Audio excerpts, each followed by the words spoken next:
On this episode, we're diving into all of the dining aboard the Disney Destiny, from rotational restaurants to quick service, snacks, and the more upscale experiences. Today's May 7th, 2026, and this is episode 868 of the Main Street Magic Podcast. Jeremy and Rhonda are more than a little fond of Disney World, so they made this podcast to share it all with you. Reports and resorts, top 10 lists of all sorts. Main Street Magic's bringing it home for you.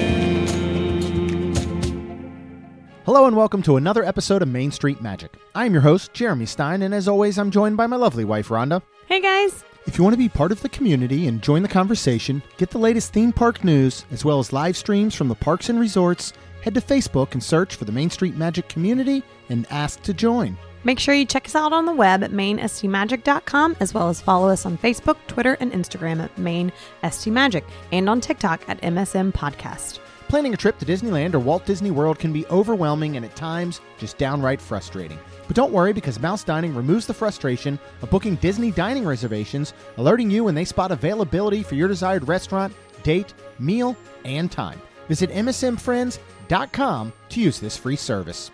And don't forget to hit the subscribe button so you can get brand new episodes every Tuesday and Friday. Are you ready for your bucket list trip? Our trusted partner, MEI Travel, will handle the planning so you can focus on the memories. They offer free vacation planning services and have nearly 20 years of experience creating memorable vacations. Visit mainstmagic.com/travel for a fee-free, no-obligation quote today. Well, hey guys, how is everybody? I am tired. I just started to say. If that's who you were speaking to, and everybody else. We are...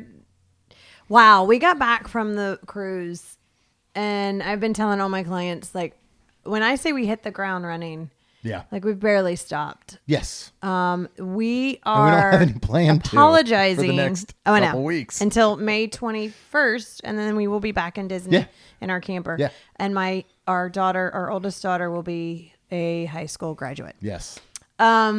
But we apologize again for not having an episode come out this past week. But we're getting one. What happened? Well, oh yeah. Yeah, I mean, you can fill everybody in on about anything. Yeah, it has been quite some time, I feel like. So it has been a long, really very has. long week. Yeah, it just. So my normal Monday through Wednesday work, and Thursday after we recorded, we went to Home Depot. We got home, or Kaylin got home. We went with my parents and spent about $2,500 to go ahead and do the floors and get these offices back in her room together.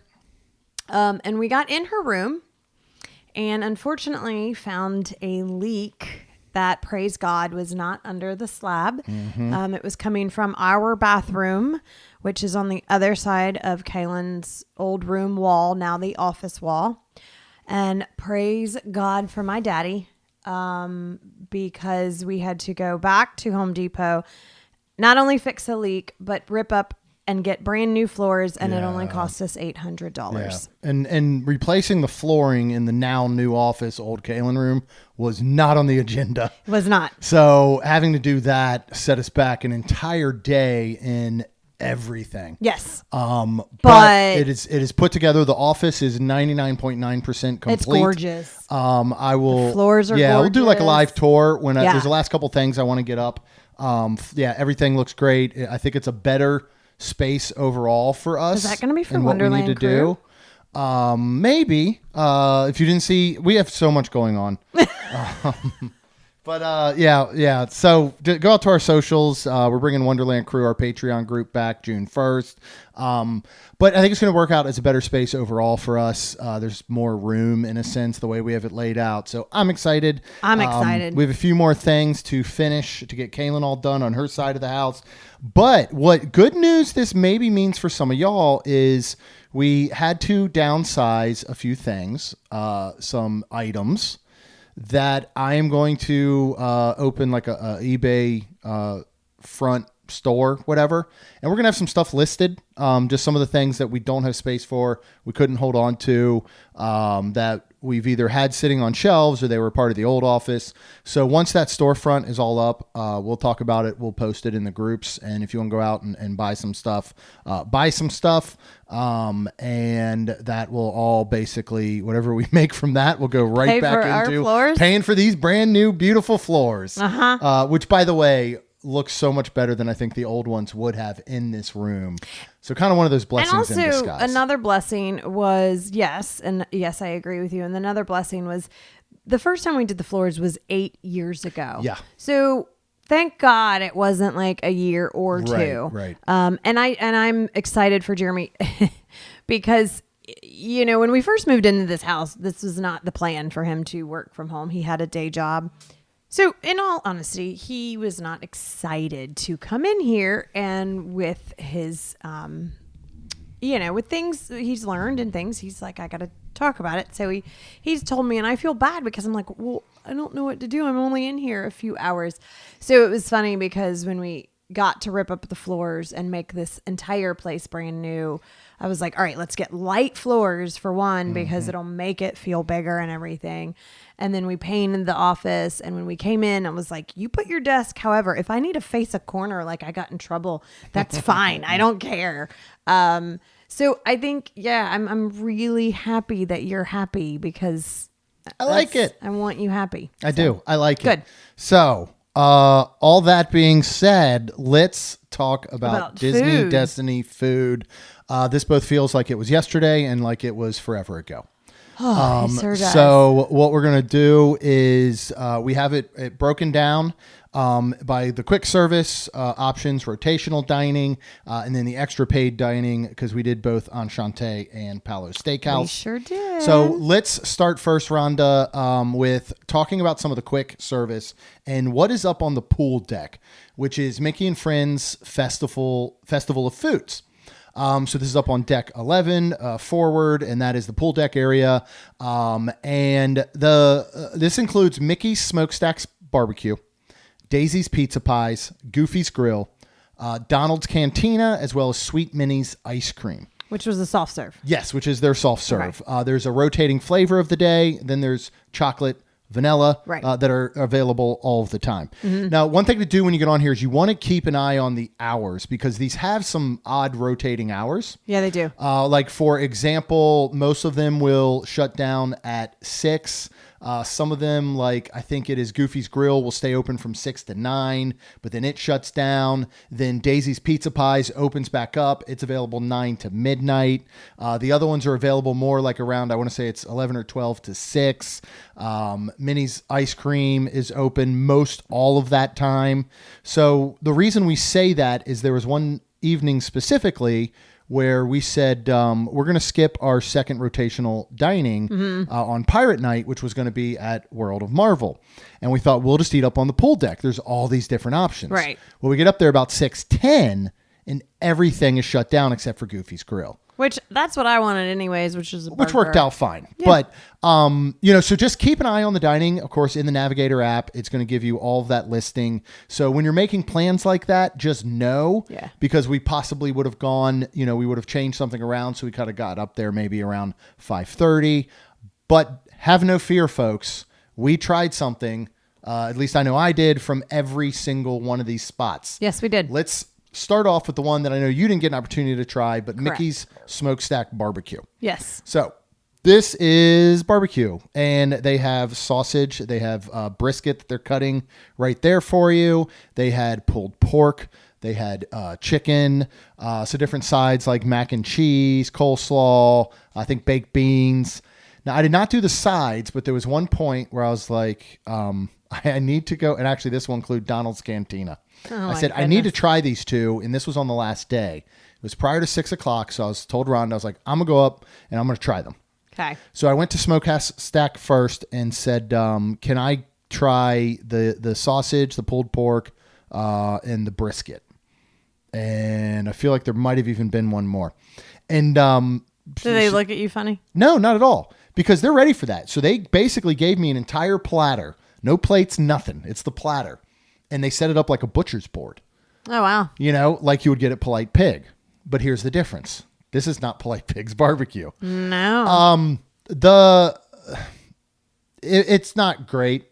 I mean, it's on a ship in the middle of the sea. So I can't really expect too much. Well, and right? I felt like that's where eating on Lookout Point was right. going to be barbecue. So I didn't eat here, and this is the reason why. Yeah. And we'll cover Lookout Point that. On the next episode when we talk about the entertainment. We'll talk all about Lookout Point, but you are correct. So the best thing here was probably the sausage. It was like a kielbasa, which is pretty hard to mess up.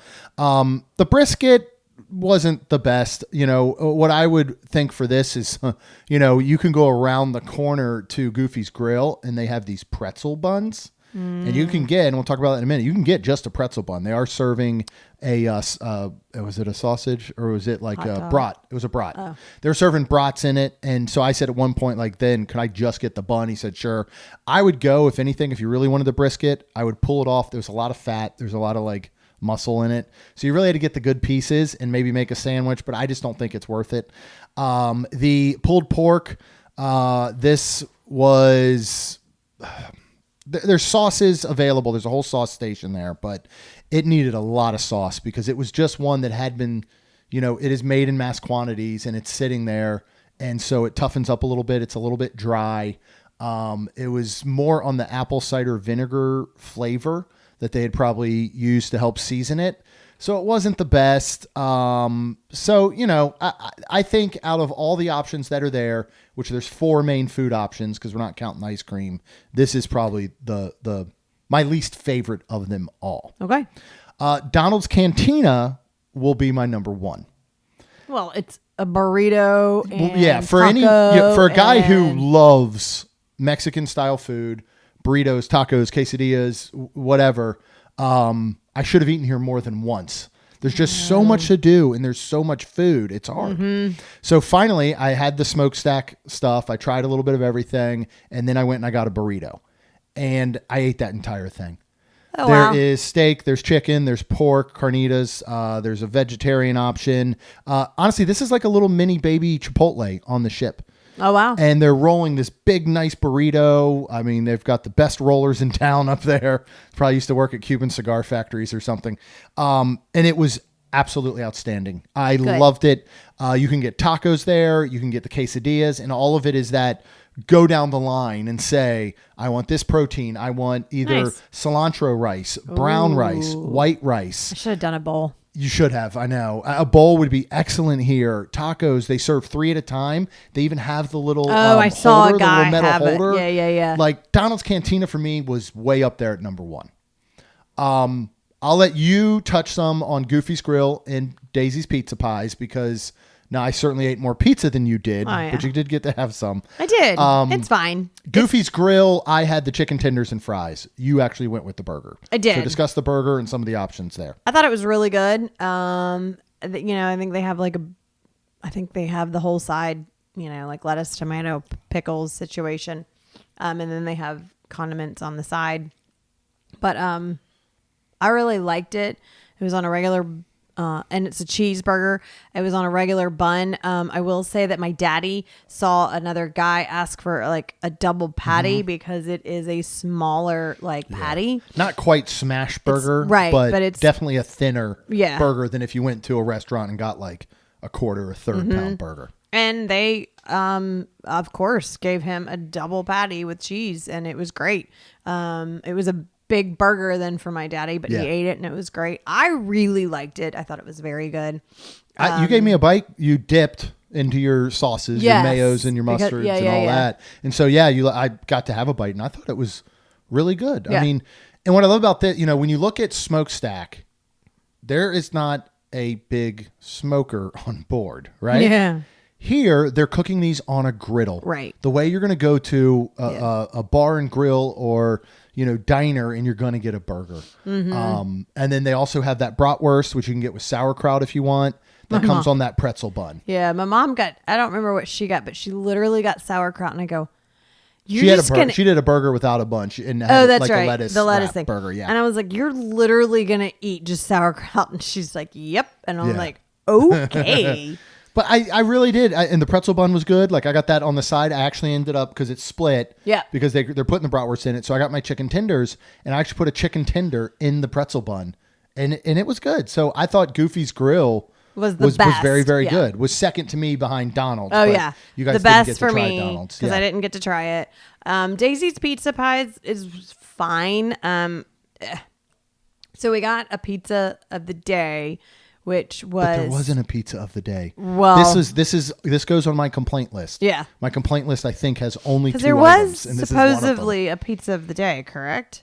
It was on the past ships that we have done. Oh. We got it on the Wish and we got it on the Magic. And then they did have a arugula and prosciutto. But that was on the menu every day and it was printed on the menu. Yes. The pizzas of the day in the past would be like a buffalo chicken or a Hawaiian. And it was a separate sign, separate from the printed menu that sits right there in front of it. So they just weren't doing it, I guess. And the way this prosciutto pizza and arugula was made was a cheese pizza came out. We said we wanted that. They took a slice of the cheese pizza. Mm-hmm. They put arugula on it and prosciutto. And then they said, do you want some balsamic, I think? Drizzle. Yeah, balsamic drizzle. So we said yes. And then we took it back to the room and ate it. And like I said, it was fine. Yeah. I wouldn't even say it was good. Yeah, but they're making the pizzas there. Yes, it's not a frozen pizza. Correct. It is. They're actually doing the dough. They're topping it with sauce. They're putting the cheese, the toppings, whatever on it. I enjoyed the fresh taste of the arugula and the prosciutto. Yeah, but I wouldn't have gotten that again. I would have gotten just a regular cheese or pepperoni pizza, which I did both. Which I did not anymore. Yeah. Which was fine. Yeah. Here's the thing about Daisy's Pizza Pies. In my opinion, this isn't for your meal. No, this is a snack. Absolutely. This is for 11 o'clock, 11:30 at night. And I did this a couple times where you're like, all right, we're calling it a night. But we're on deck 9.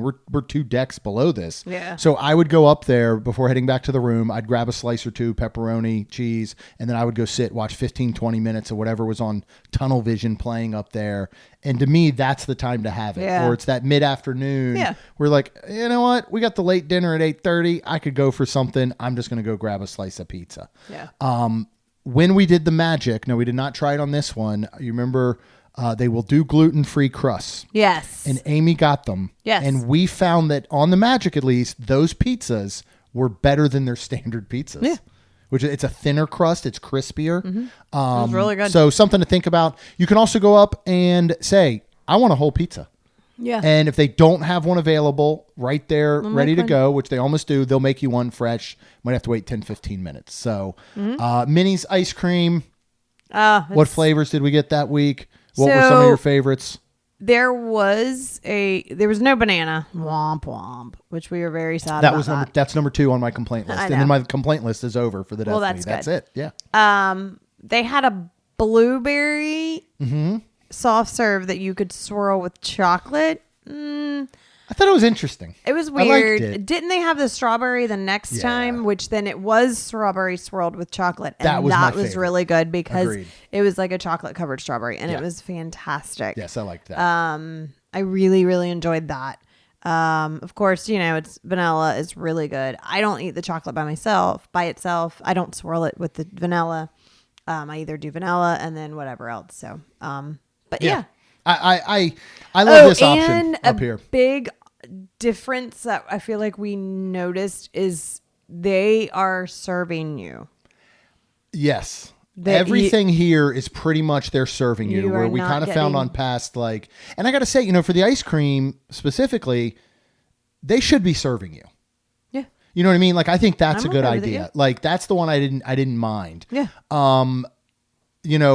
As we get down to Marceline Market, which is their buffet, cabanas on some of the other ships. This is on deck 11. Mm-hmm. This is breakfast from 7 to 10:45 a.m. You got lunch from 12 to 2.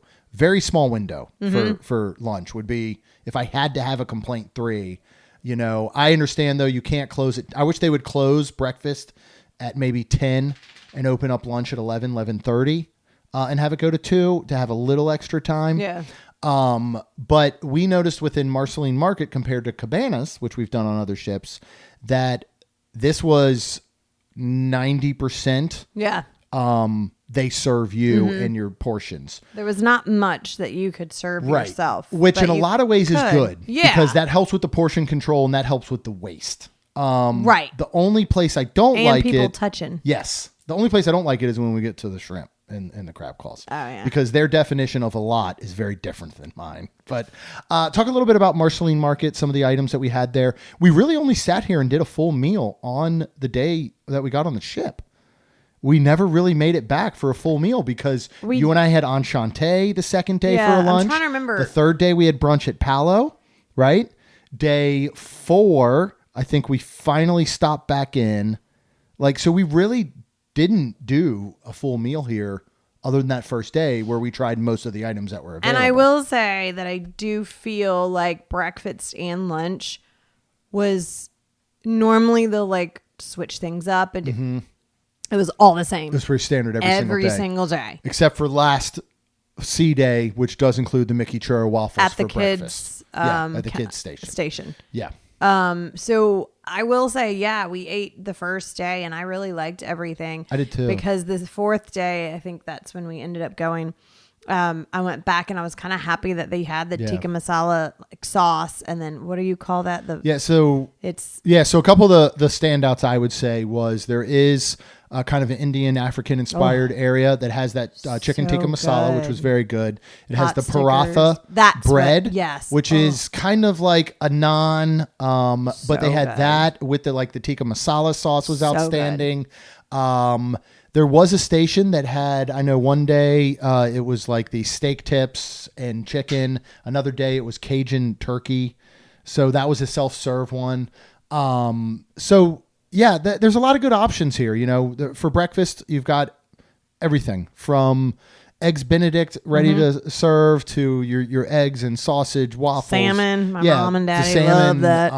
You've got your Mickey waffles. You've got everything that you can imagine for breakfast. Bacon, of course. And then for lunch, it was a lot of the same items. Like I missed, and again, we didn't go up there every day, but it didn't seem like they had that rotating station where, I remember on the Wish or whatever, for example, one day it was Asian, one day it was Mexican, one day it was Indian. And this one seemed to stay a little more standard, but the food was all excellent.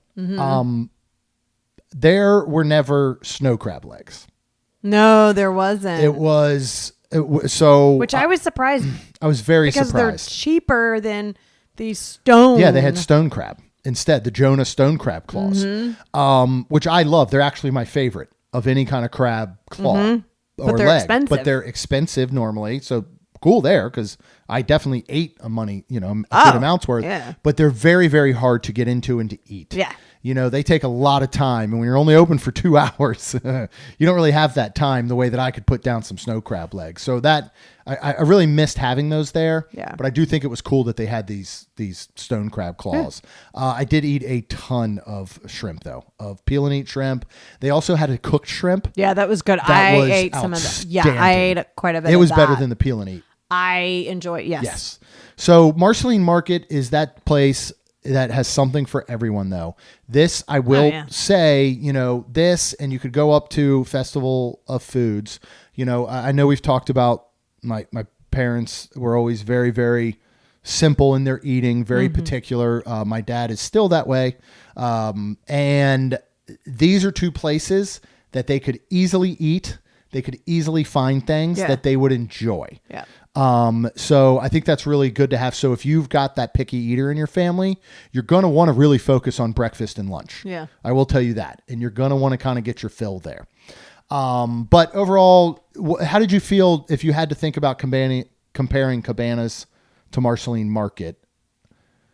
They were both great food. I feel like I don't know what to say. Marceline Market is gorgeous. Oh, yeah. I think it blows Cabanas out of the water from a theming, from a style. Okay. I think I prefer overall the food on Cabanas. Yeah. But I'm not going to kick either of these places out of bed. So let's move on to a couple other options. You've got 3 different cafes, Cafe Megara, Cafe Merida, and then Cove Cafe. It's not Megara. Everybody there, I always said it Megara, but in the Hercules play, they say Megara. Oh. Right, don't they? I think they do. Anyway, Cove Cafe is on deck 13. It is adult only. I don't know if we mentioned this last time, but the adult only section was closed. This was number 3, I guess. Complaint. Well, no, if I want to put number 3, it could be no crab legs, and then number 4 would be this. But again, you're getting minimal. You're getting almost a handful. None of them bothered me really that much. The adult pool section, which also includes, Cove Cafe is open, but the Cove Bar was not. Right. And we went in there, but they didn't have... It just wasn't the same. It's really more set on drinking. Yeah, and it was weird. One of the... It's the same setup on the Wish, and we got to sit in the adults-only pool there when we went, and Lucy and Caleb, we went and sat there one morning when everybody else was getting off at Nassau, and part of it is basically glass. Yeah. And apparently one of those panels was broken, and so the adult section was closed the entire length of the cruise. Yeah. And there's only one hot tub. Right. There's only one adults only hot tub. And if I'm really making a list, none of the things matter, but this does. That's a huge oversight. That's a huge I don't care what it takes. That should not be closed for a 5-night cruise. Yeah. At all. There was no adults only pool available for 5 nights on a Disney cruise line. Yeah. I don't think that's acceptable. I mean, I'm not going to do anything about it except say it right now. But, and again, it didn't affect our trip whatsoever. Yeah. We just wanted to go back there, see it, maybe get in it one day. Right. But for a lot of folks who are those, aren't bringing their kids, who maybe don't have kids, never have had kids, and they're fun-loving Disney adults. They just still want to get on a Disney cruise because they love Disney so much. That's a huge oversight, I think. So that was definitely disappointing. But let's talk about the cafes. You've got one on deck 4, one on deck 5, and then Cove Cafe on deck 13, which is in the adult-only area. We had a couple coffees. Talk about that. Talk about the punch card. It's super cute. Yeah. I think we talked about this a little bit last time, but you get your hot coffees and they have this amazing little machine that puts a face on it. And I asked for Stitch on the last day. Usually I would get what I get and don't pitch a fit. We actually got Hercules and Megara, or Megara. And yeah, it's just, you can put alcohol in it if you want. And it's just, there's coffees, and then it is a bar. So at night, you can get all kinds of things. They're great little setups. Yeah. And, with that punch card, like we said, we have it somewhere. We'll take it on the next cruise that we go at. Fill it. So if you fill it on the ship, you can get a free drink. If you don't fill it on the ship, you take it back. And a free coffee, Yeah, free coffee. They got great options. They're good coffees. And, of course, these are extra paid. Let's talk about Edna a la Mode Suites, Deck 11 midship, right there on the pool deck. We did go there. We got a couple things. Gelato. Yeah. Ice creams, gelatos, all kinds of baked goodies and macaroons and brownies and cupcakes and all extra paid, of course. They did have sugar or waffle cones. Yes. Because when you get from Minnie's sweet treats, those soft serve ice cream, it's always in, unfortunately, a what do they call it? Cake cone. Yep. I don't like those. I like the waffle cones, but there was in here, so we did stop in, and I think I had like a mint chocolate chip ice cream, and I got Rocky really Road. Good. I will say this, and I can only assume it's for allergies.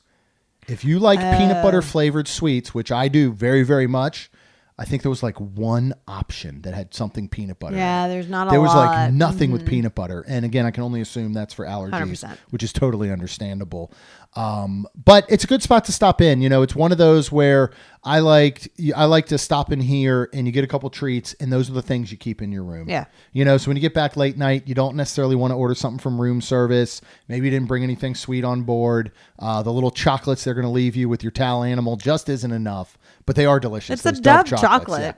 Yeah. Then you have something in your room. Finally, which we'll call in the quick service dining, would be room service. Now, this is available 24/7 until your very last night. It's open till 1 a.m. on de-embarkation day. This is included in the price of your cruise. But you take tips. Yeah, please tip when they bring it to you. Do it. There were 2 nights I think I did it. One night I got chicken tenders, fries. We got 2 Mickey bars. Like you could call them up and be like, yeah, bring me all the Mickey bars. I mean, seriously, you got your family and your 2 kids in your room, and you get back after a long night, and you just want some Mickey bars. You can call up there, and they'll bring you Mickey bars. So I would definitely use this. Ice cream sandwiches. No, they do not have the ice cream sandwiches. Only the Mickey bars. Because we asked, right? We did. We did ask if they had them. Because they said he no. was on the phone, and I'm like, ask if they have those. Here's one change I would love to see them implement, unless I missed it, and I did look, is I would love for room service ordering to be available within the Navigator app. I think that would be super cool. The menu is in the app, so if you need that, go in there and look, because there was not a printed menu for anything other than the continental style breakfast, which I'll let you talk about in a sec. So I did find it in the Navigator app. I was able to call up, say I want these things, and they would bring it to us. I tell you, it's pretty dang quick too. Like, I don't know if that's in our relation to where most of the kitchens are and where they're preparing the food, if they're preparing them up on deck 11, but we're thinking, I would think they're so. saying 30, 45 minutes anytime we ordered. And I would say within 15 usually. Yeah, that was nice because there. I was like, dude, I'm going to go to sleep. Yeah. Yeah. And then it was there and I was like, oh, never mind. For some reason, you probably heard it before, Disney Cruise Line chicken tenders are somehow better than anything I've ever found in the parks. Oh, so wow. make sure you get chicken tenders one time. All right, talk about the room service breakfast options and the little tag you put on your door and the way that we utilized that every morning, didn't we? I think so. No. Almost every morning. Almost. Maybe not the Enchante brunch morning. Yeah, I'm trying to remember. I think almost every morning. But yeah, we had them bring coffee. And then you got a carafe of regular and then a carafe of decaf. Yep. One of the days I did ask for 4 cups. I wrote on there 4 cups, please, because I shared it with my parents. Jeremy's not going to drink a whole carafe of decaf. Yeah. And it worked and it was perfect. It was easier than them bringing them, them ordering it. Oh, 100%. And then we just, I was like, do you want anything? They had all kinds of things, but we'd get a little, what do you call it? Little, pastry, to have with the coffee the one time just because we could, and fruit. So it was cool. And then they brought a couple fruits. And then what's great is we had a refrigerator and it comes with plastic. So we just put it back in there so we could have it for later if we wanted. Yeah. I cannot recommend doing this enough, even if all you get is coffee. 100%. Like you may want, all right, you're going to go up to Marceline Market for breakfast, just say. You might get coffee there anyway. But we made such a point because we've never on the past 2 cruises really enjoyed the veranda. Yeah. And so we made an absolute point to each morning at least go sit out there in our Disney Cruise Line robes that we brought back and, sit out there and at least have a cup of coffee and look out at the sea and just enjoy and relax and take it in. And I really, really loved that. Yep. All right, let's move on to our rotational dining options. What is rotational dining, Rhonda? If you had to, what's your elevator explanation or elevator pitch for rotational dining exactly? Well, they have 3 major restaurants that you go to every night. And then if you're on more than a 3-night cruise, you will repeat this. And then they will go in on how do you say it? Like when you get on board, then all of a sudden, and you say you're on board or whatever, then your app comes through and it shows what you have. Yeah, how you start, because you don't know your first restaurant the first night. Right. And that sets up the rest of your trip. Now, are you able to if you didn't like it, you could go to guest services and talk to them about changing up the Okay. rotation. The same way, if you had picked the late dining and all of a sudden you wanted the early or vice versa, you could go in and say, hey, are there options for me to switch? So you could try. But what's the best part, I think, about Disney's dining? It's who comes with it, right? What, like the shows on some things? Your and staff. Oh, yeah. I was like, what? Where are you going with this? Because I started to say Yeah, because I thought you were then going into the rotational and how we just got, and we were very happy and like very excited. But yes, when you start on the first night, and for example, we were very excited because we heard that Worlds of Marvel was not wonderful. Yeah. So, and we didn't love it on the Wish.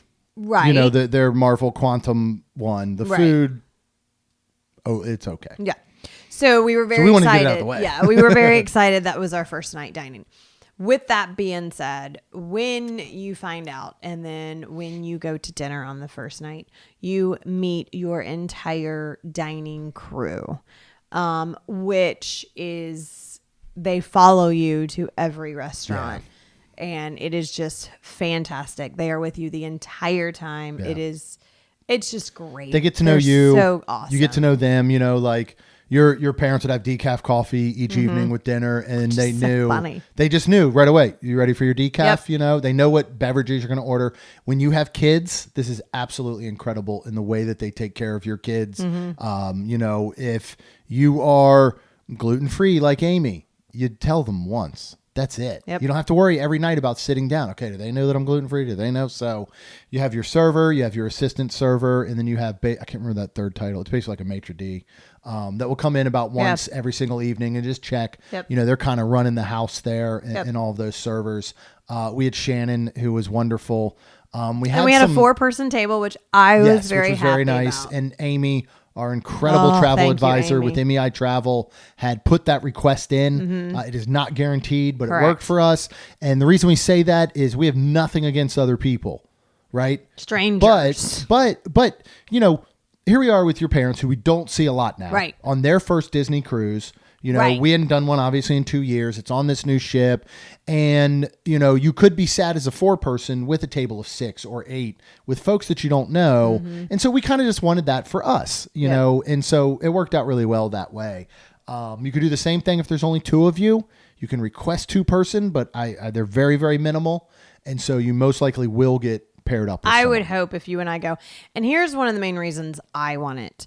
Because of my day job. I literally have sometimes, if I have 15 people in a day, I have 15 different conversations. Yeah. And I am Are they all really that different though, sadly? You probably have 15 sometimes of the same conversation. Of you just repeating yourself. Yes, absolutely. You know, like I could see you going to work this week and having to tell 45 people over the course of 3 days how Kaylin's graduation and this thing, you know, this house stuff went. You know what I mean? Yeah. Like all of a sudden, so I totally get it. But I'm really... Your social battery is low. And I'm really quick with it too, where I just kind of go, all right, well, when we got off the ship, I worked Sunday, Monday, and then I like literally tell like, and it's quick enough that then I'm like, and then they'll go, oh, and then recently a client said, I don't think I could repeat that if I had to. And I'm tired now. And I'm like, yeah, thanks. And then meanwhile, I spend 12 hours a day alone. And so I'm starved for attention. Well, and so if the 2 of us just go on a ship, I'd probably be like, I hope we get paired up with some cool people. No. And I'm like, no, because I don't want to have to be on and go, hi, how are you? And I totally get it. Only because, again, like I said, for that like evening, because in the evening, I am more tired. Oh, yeah. I'd be better off at lunch and it'd be better off, you know, but at night, and we picked the 8:15, I'm just like, okay, I kind of want to eat and, you know, we'll go from there. Yeah. So. Yeah. But I love the rotational dining setup, you know. So our rotation was going to be Worlds of Marvel. Then it was going to be Pride Lands, and then we were going to get 1923, which meant that we were going to repeat Worlds of Marvel and 1923. Pride Lands. And Pride Lands. So we'll just go ahead a little bit. We skipped the second Worlds of Marvel night. Yep. That was Pirate Night. Now on Pirate Night, it's the same menu for every single restaurant. Yes. So it doesn't really matter where you end up, but that was the night we opted to go up on the pool deck and eat there. So let's start with the first night at Worlds of Marvel. So this is Marvel's Celebration of Heroes Groot Remix. So this is different than the Quantum one that is on the Wish. This was super cool. This is also aboard the Treasure. So join an out-of-this-world celebration and dining experience hosted by Disney Cruise Line and starring the lively duo of Rocket and Groot, famous for their roles in the blockbuster Guardians of the Galaxy films from Marvel Studios.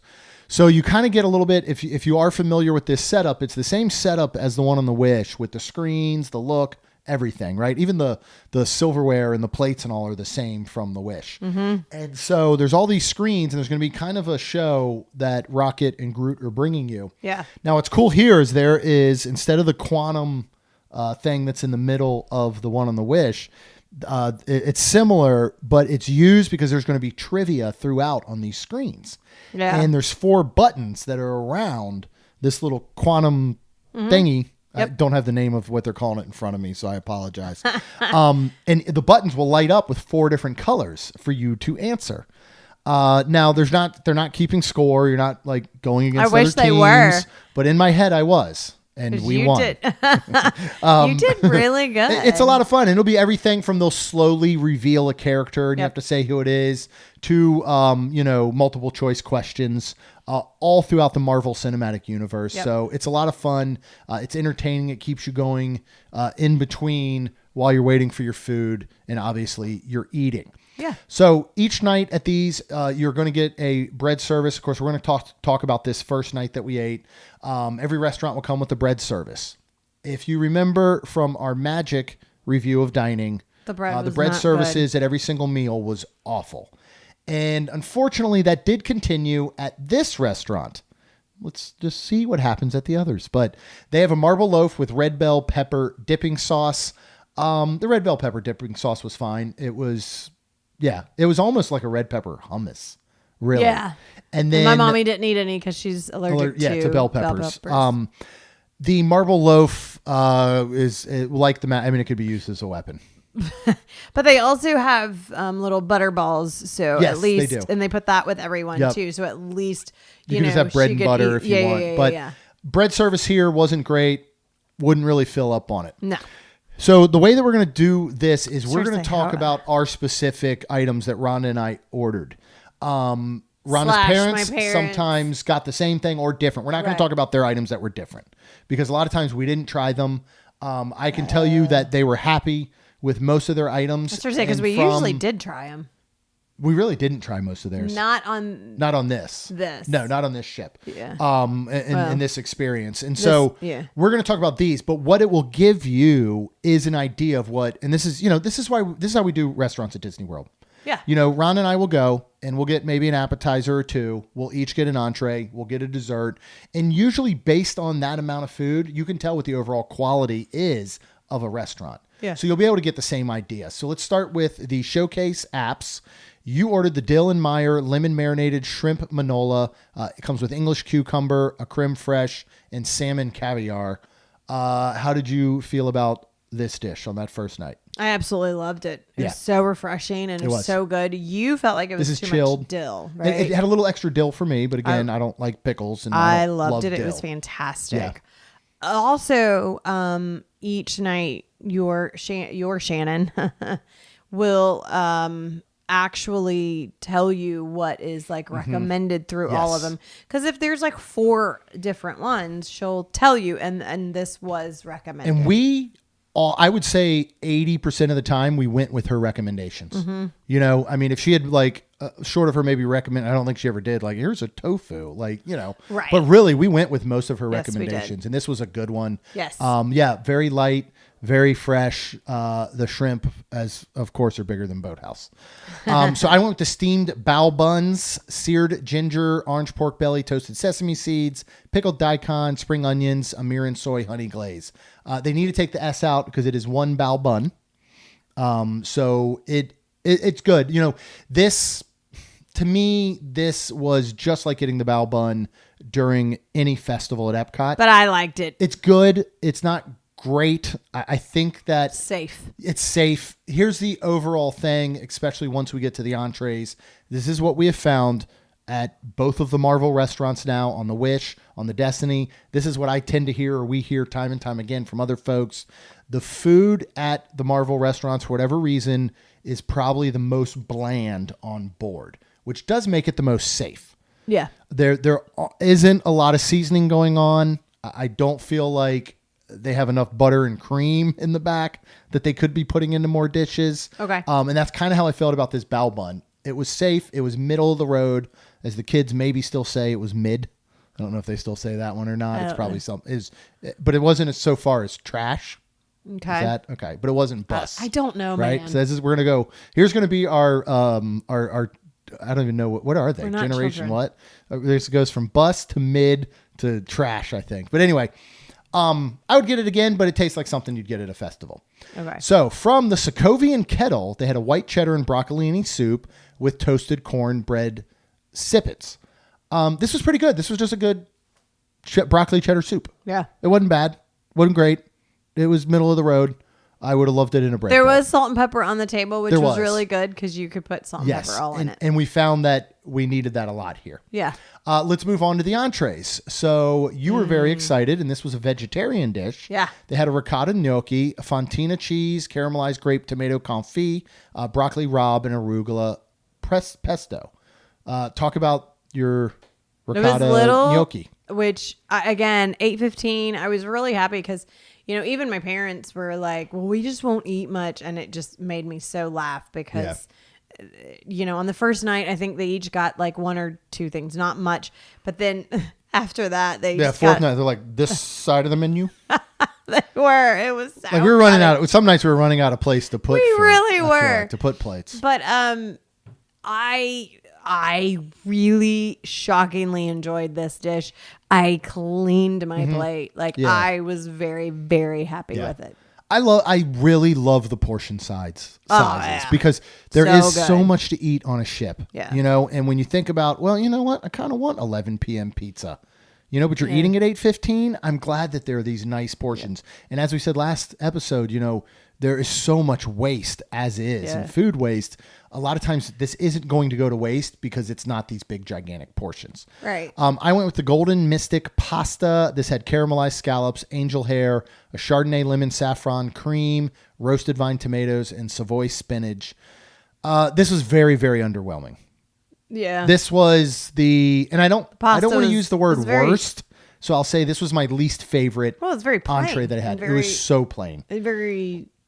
I don't even. Well, know. when you read things like Chardonnay lemon saffron yeah, cream, yeah. that every word in there is like flavor, and then it really didn't have any. Right, I It was agree. also the sauce, I guess, had set up a little, so it was super dense, wrapped around the pasta.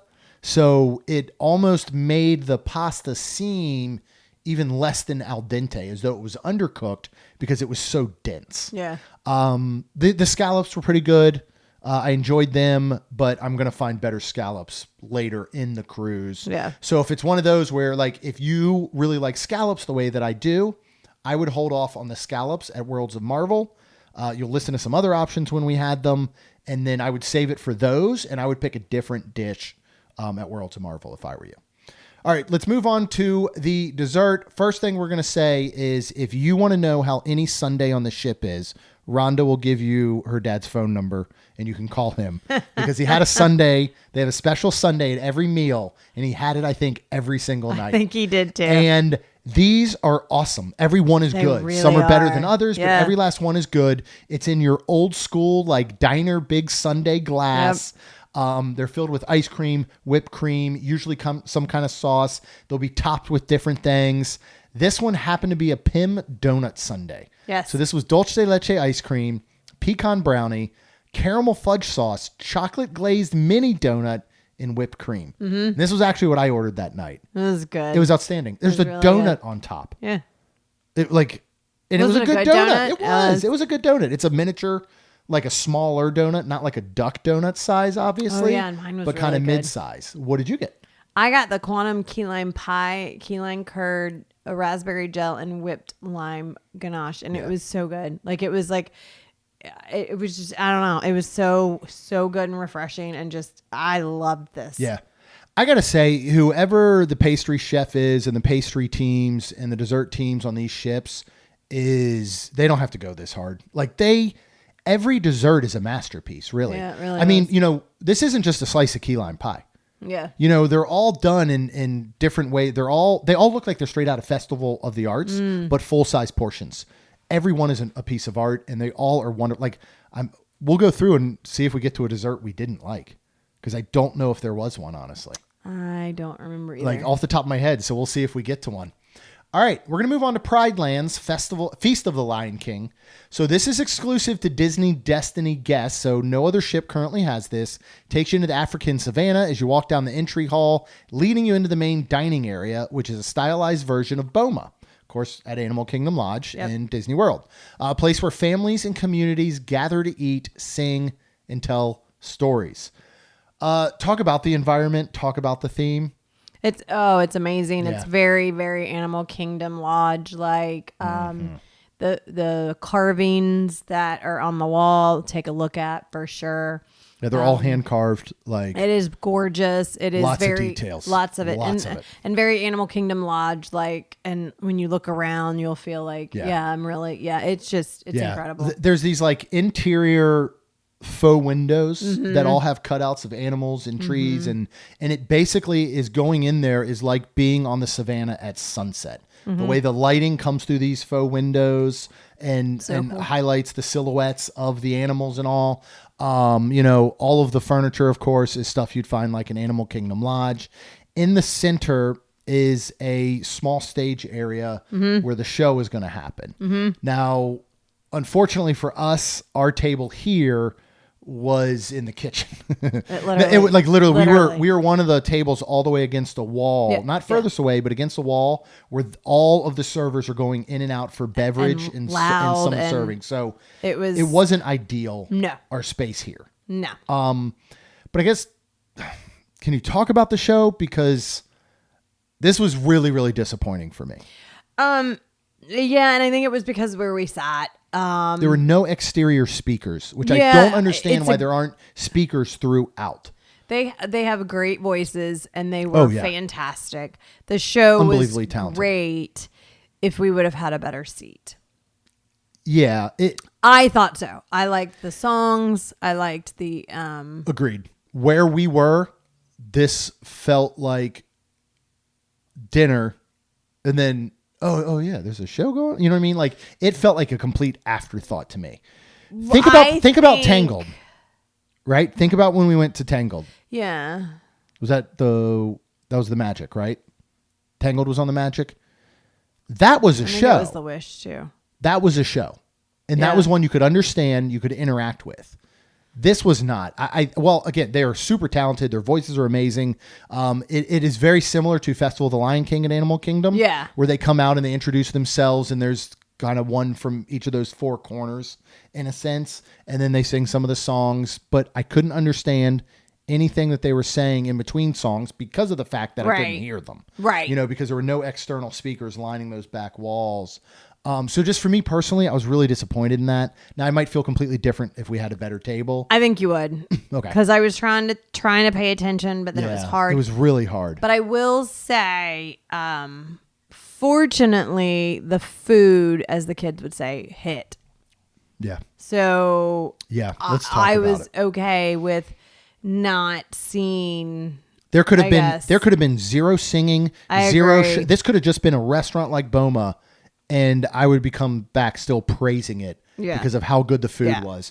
So we're going to go through. We got to dine here twice on the rotational dining. We did. After, I'll tell you what, when we went in the first night, we're like, we'll kind of see if we come back. Right. And we weren't even going to originally. And then they're like, it's a whole new menu. We're like, oh, we will be back. So let's talk about each of the sections, the bread service, all of that. We'll talk about night one. Then we'll talk about night two as we go through. First of all, there are some zero-proof drinks available at some of these restaurants for an extra charge. We'll talk more about the beverages that we had in like the bars and lounges when we get to that next episode. But I went with the Pride's Passion, which is Ace's Diamonds, Sapir, which is like imitation gin, vanilla passion fruit, lime, and Lyre's Classico Sparkling. This is $12. It is a nice, refreshing drink. It feels like it belongs on the savannah, and it goes very, very well with the food that we're going to eat. Yeah, it did taste good. All right, so for the bread service, the first night was a mos bayetes bread with mint, coriander, cumin, yogurt dip, which was kind of like an African tzatziki dip, right? I didn't have that, but the Oh, you bread didn't? was fantastic. All the breads were amazing. They were so There were good. multiple different breads. It was like Yeah. this bread basket. They were soft. They tasted fresh. Like I was like, all right, they got the bread right. Yeah. On night 2, we had a mealy cornbread, and that came with a roasted tomato and red onion dip. Yeah. I didn't like that. I didn't like that as much. But I had That's the one that had butter. the little teeny cornbreads, but they didn't really. Yeah. They weren't really good cornbread. That was kind of that mealy Yeah. cornbread, but we didn't love them. So didn't love the night 2 bread. Yeah. That would be about as far as we go with not loving things here. All right, let's talk about appetizers. On the first night, we had recommended by Shannon the piri piri shrimp. This is sauteed chili garlic shrimp, creamy borancas pap, toasted corn, and a piri piri sauce. I got this, and I absolutely loved it. Again, those same big fresh shrimp, really nice flavors to it. All of the flavor that was missing from Worlds of Marvel were showing up here. And I like the piri piri sauce. Nothing here is going to have too much heat to it, but they do have a certain level where it's like, you know that it has a spice to it, but it's not something that I think is really going to affect or bother you. Yeah. You went with the curried apricot chicken sausates, which Yeah, is grilled 'cause you told chicken me to. skewers, tried colored quinoa, pilaf, and a red chermoula. What did you think of these? Well, you told me to do this. did tell you so to do I it. was like, all Because you weren't right. going to get an appetizer that night. Yeah, that night, I don't remember what was going on, but I was a little like, I don't feel very hungry and I was very nervous. But I actually ended up eating and like that, thank God that whatever went away. But it was really good. I was impressed. I was like, wow. And the quinoa like was really good. Yes. And I was like, daggum, because then I also wanted to I got the soup. That's what I got. So I was wanting the soup, and then you told me to get the chicken. Get that. Well, it was great. I mean, it was char grilled chicken. Yeah, it had no, the it grill was marks on really the good. outside. It was good. Tender. They were on the skewers. Yep.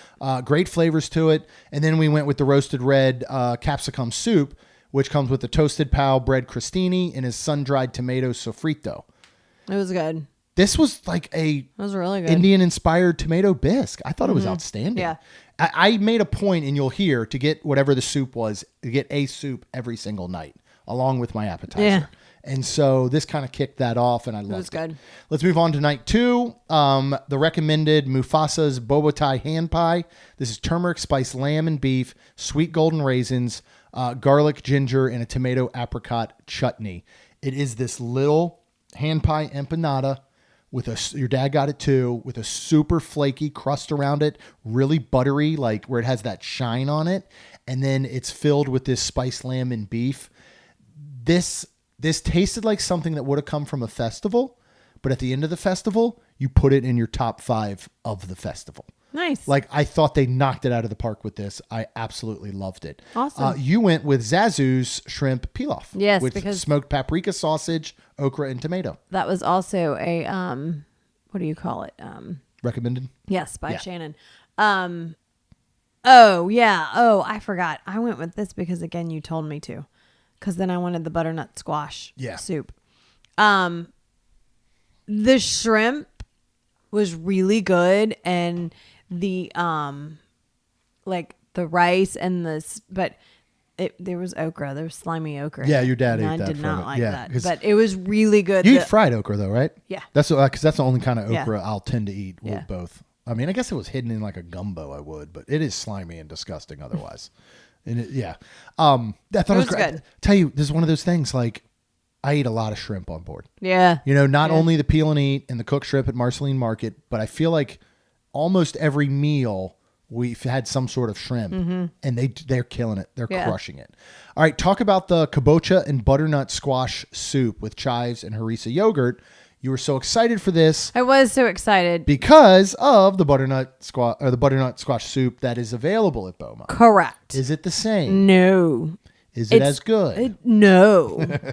It's not Is it still good? bad Yeah. though. Like I think I'm sad because I compared it and I was expecting and wanting, but it's not bad. But what's weird is there was also a roasted cauliflower soup, and that was fantastic. Yeah, I ended up ordering that. That comes with the crisp focaccia and Tanzanian chia seed sippets. This was amazing. It was shockingly really good. It didn't have this like overly cauliflower taste. Yep. I don't even know where I'm trying to place even the flavor, but I loved it. I thought really it might, again, trying to think ahead. I think it might be the best soup I had, and I had one every night. So would highly recommend that. All right, let's go to entrees. On the first night, Rhonda went with the Ras El Hanout spiced tomato braised lamb shank with cracked toasted bulgur wheat, mint, spinach, summer squash, and a pomegranate arliss. If you're going to have lamb, mint goes so well with it. How was your lamb shank? Absolutely amazing. It was falling off the bone. And this was the largest portion, I feel like, of any night. Yeah. Like, I was like, oh my God, this is like too big. Yeah. Like, I was like shocked because of all the smaller portions. Yeah. It was outstanding. Which I was sad because I was full and there was a lot left. Yeah. But it was so good. It was so good. It was so like it fell apart like a pot good. roast, right? And it had such a good, deep, rich lamb flavor. So if you are somebody that likes lamb, get this dish. Like, this is the epitome of a lamb dish, I feel like. I decided to order 2 entrees this night. Don't worry, I did eat both of them, actually. You did. One was the pan-seared Berber spice roasted chicken, tomato red pepper rice, fried plantains, blistered tomatoes, and a green harissa sauce. This was this reminded me of a Jamaican jerk chicken, but again with that Indian flair and not all the spice of a Jamaican jerk, right, of a jerk sauce. Okay. It was bone-in chicken pieces, and it had a nice char on the outside, so a little bit of crispiness to the skin. The chicken was super tender and moist inside. I loved the flavors of it. I love fried plantains, so having that come along with it. The rice was a bit dry, and I think it needed more of that green harissa sauce to kind of just, I guess. I could have asked for more. I know I should have, but anyway, I enjoyed it. But what I think might be the best dish that I had out of any of the rotational dining was, and Rachel, our wonderful friend Rachel, recommended this. I probably would have got it if she didn't, but I definitely was because she did, because her and I have very similar taste, is the Cape Malay shrimp curry. This is garam masala, turmeric, cumin coconut curry sauce, aromatic basmati rice, cucumber sambal, and a butter roti. Roti is that bread, kind of like a paratha, kind of like a naan that comes with it. Delicious. Good. It had this basmati rice, very aromatic, as it says, next to it. And then in this little metal pot was the shrimp and the curry sauce. And it was so flavorful. It was so perfect. I eat the shrimp and the curry by itself. I would take rice and spoon that into the pot and mix it up. I couldn't get enough of this. Then I was taking the roti and dipping that in the curry sauce. The only bad thing about it is that I should have ordered 2 of these instead. Like, I'm not kidding. I could have sat down and said, I will take 2 of these dishes instead of getting the chicken possibly. I absolutely loved it. Alrighty, let's go on to night 2's entrees. We'll start recommended. Your dad and I got this, the pan-seared scallops, roasted zucchini, a mulberry spinach, pearled farro risotto, a gremolata crumb, and an arugula oil drizzle. This is the rotational dining scallop dish you want to get. You know, get something else at Worlds of Marvel. Get it here. Scallops were cooked to perfection. Good. Nice crust on the outside, nice and tender inside. What I was shocked, so this pearled farro risotto, the best way is the texture of the large couscous, which I typically do not like. I loved this. I thought it was really, really good, and I didn't think I would like it.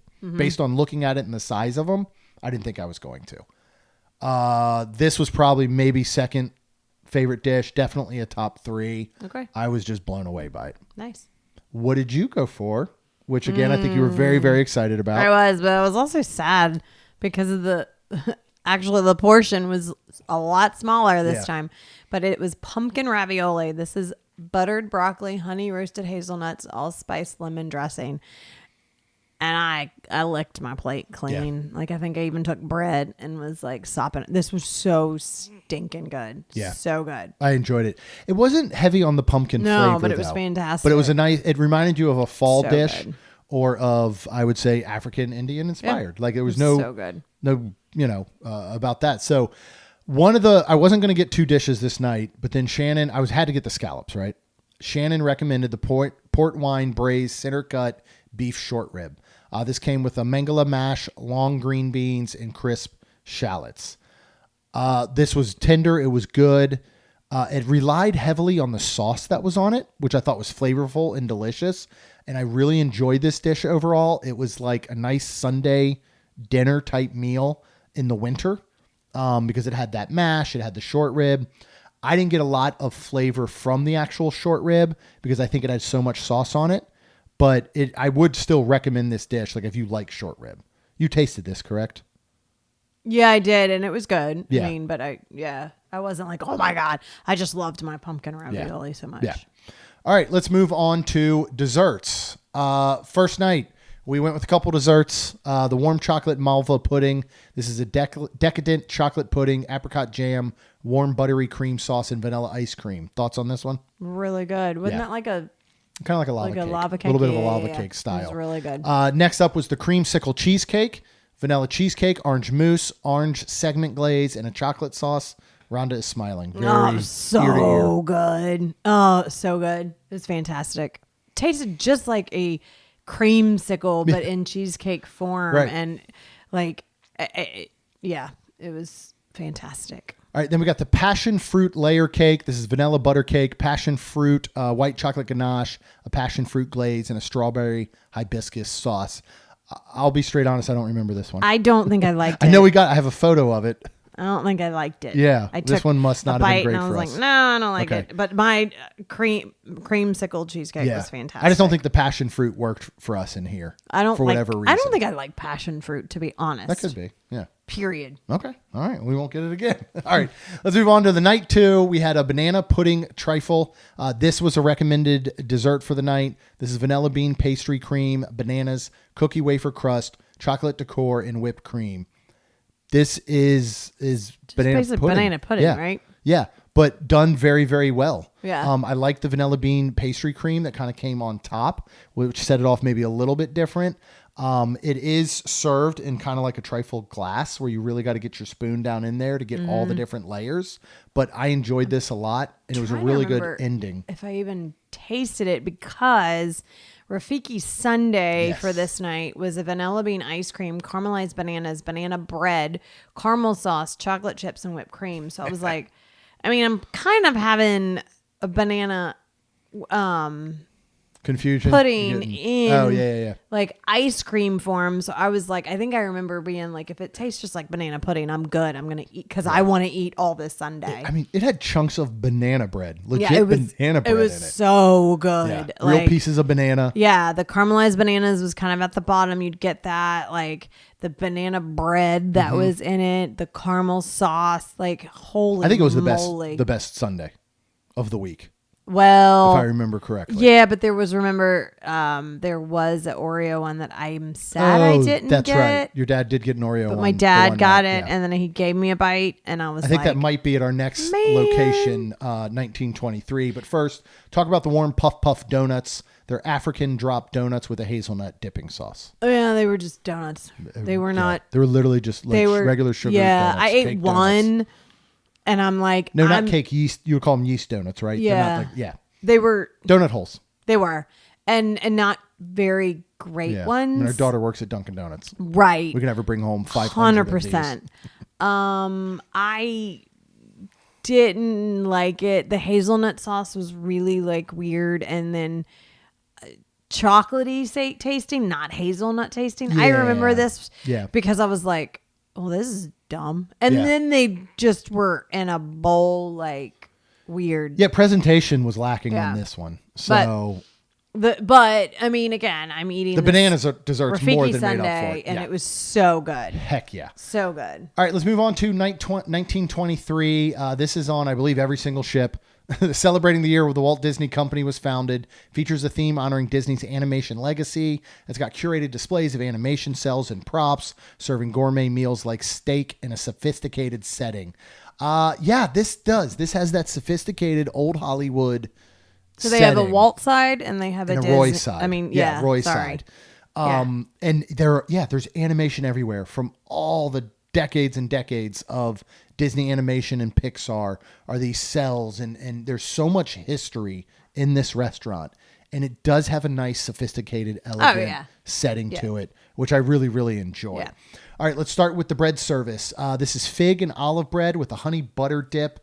I remember these breads being very good as well. Yes. And this is the one that also came with, I think, the sticks and the little sesame crackers and all of that were in this batch as well. So it was like a array of breads. I'm pretty positive here. Okay. And then it came with It's that all honey starting to butter run dip. together now, unfortunately. All right. Well, I'm going to talk real quick about the one appetizer that your mom got because I did try it. I can't remember if you did. The Alameda porcini spiced ahi tuna. That shocks me because you've not been. I've not been enjoying tuna. Yeah. So this is pickled lotus root, oyster mushroom, black sesame brittle, wasabi and yuzu mayonnaise.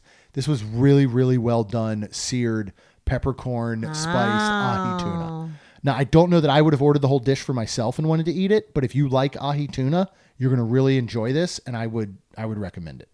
Why don't you talk about what you got? Oh my goodness! Which I think was top tier appetizer. This was so good. And it's amazing because it is so simple. Yeah. And it's perfectly done. And it's just burrata, mozzarella cheese, and prosciutto. There's crispy cranberry and sunflower seeds, phyllo, and then a charred blood orange. The cheese and the prosciutto together. Yeah. I mean, talk about the soft burrata, like pull apart mozzarella, and then that, salty prosciutto, and putting them together was just a happy dance in your mouth. Yeah. Like, it was amazing. Yeah. So the last time that we sat at Lumiere's on the Magic and they had a duck dish, I was so excited to get. I got it, and this was flashback. I was like flashbacks to France when they served us that cat food in a clear plastic can at the festival, right? Yeah. And that's what I remember being so disappointed. So I took a chance though, and I got the Kingswell Duck Confit Pastilla. This has dates, apricot, ginger, red pepper, saffron, black raspberry jam. This was amazing. I loved it. It was Good. this little flaky, I don't think I tasted it, buttery. Your dad got one too. Okay. You didn't taste it? Are you sure? You might. I know a lot of this food is running together, but it was outstanding. This flaky, buttery crust, and then inside it was more of like a shredded or ground duck with the dates, the apricot, like all this stuff in it. I think But it was so I small loved it. too, and you loved it so much that I was like, I don't just let need me have it? Yeah, I don't need to try This it. is in the past, I would have thought that the Lumiere's dish or the one at France would have been the way for somebody who maybe has never had duck to try it until those were awful. This might be the one. This might be where you go, you know what? I've never had duck because it wasn't this overpowering flavor, and it's not like you're looking at, a seared duck breast or anything like that. Like, this is the way to do it, and I loved it. It is rich, it is flavorful, it is absolutely delicious, and I would get this again. All right, from the kettle, because we got to get our soups, they had a pulled guinea hen corn chowder, Ew. Yukon Gold potatoes, cilantro, and smoked bacon. I really liked this. I don't know where the hen was, and because there were little chunks of something in there that I guess was like a little bit of ground hen maybe. And by the time we get through Enchante, you will see that I ate many of our feathered friends in flight, and I apologize for that. Oh my God. My picture might be up next time we go to Animal Kingdom, and they'll be like, "Don't let this guy in here." Yeah. Kevin is 'Cause out he's and gonna about today, eat and he's gonna all eat the her. birds. Because I ate a lot of birds, right? So I've had chicken, right? I had the Cajun turkey that was up on Marceline Market that one day, right? Here, I'm going to go ahead and eat duck, and now I'm eating some guinea hen. I liked it. It was a very simple corn chowder. There was no mistake that corn was in this and that it was a chowder and had cream and butter as well. To me, this is something outside of the guinea hen. You'd go up to Publix's little deli section where all their soups are, and this tastes like something you would get. It's not going to blow your socks off, but it's very good. They had the roasted Roma tomato soup with sourdough, purple basil crostini. Yeah, that was really good. A really good, just, I don't want to say plain, but tomato soup that I almost wish had a little like grilled cheese sandwich on the side. Yeah, to dip in it. That would have been cool amazing. if they came with that. Take some of that burrata mozzarella and like put it between bread and be able to dip it. It would have been so good. Oh, that would have been good. They have an entire section of lighter note offerings. It includes things like some of their steaks. It includes a grilled chicken. You went and got a salad off of there. You were Miss Two Entree this evening. What did you get? I was, because I wanted steak and lobster. Mm-hmm. So they have a Felice lobster salad, which is baby bib, endive lettuce, avocado, jicama. Okay. That's like that Mexican like potato. Oh. Celery, purple potato, tostones. Black beans, grape tomatoes, cilantro, and lime. And this was really good. Yeah. I'm always somebody that would like a little more dressed. So it was very light. It was perfectly dressed for me personally. Right. It was very well dressed. So then a little more for me. Yes. But it was great, and the lobster was quite a bit of lobster in there. It was really good. Chilled, cooked well. Yeah. Perfectly. Yeah. This was a really good dish. I liked it.